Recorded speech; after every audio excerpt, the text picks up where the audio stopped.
那吹的过程呢，它跟别的比较不一样，就是说跟画画啦、雕塑那些塑土啦比较不一样，就是说像我现在就没办法停止哦，就不能休息，要继续把它完成。话不能多说，手不能停止转动。玻璃艺术家蔡艺人专注地让玻璃的美丽在淬炼中绽放。反复塑形，难控制的是玻璃在高温下的不定性。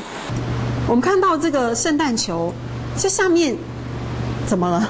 就它也就是两个系数不一样，它收缩，它没收缩，它冷却的时候它就裂了。虽然高温在一起，可是冷却的时候它互相会排斥。所以经过那个漫长的创作过程，到最后可能是这样。对，所以这样，所以俺唔想失败。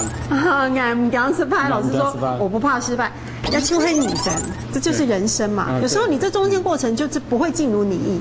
对。这一天，蔡艺人在留园当驻馆艺术师，齐全的设备，1个月烧掉好几万的燃料费，是吹玻璃工艺负担的门槛，所以投入者少，能坚持的更少。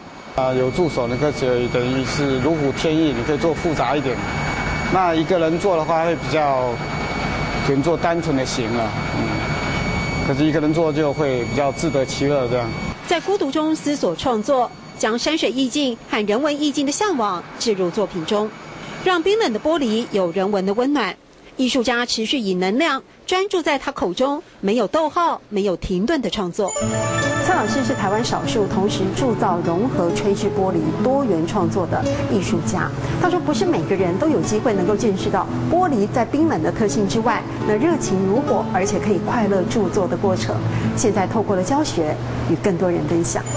俺唔想失败，也超係人生。俺唔想失败，也超係人生。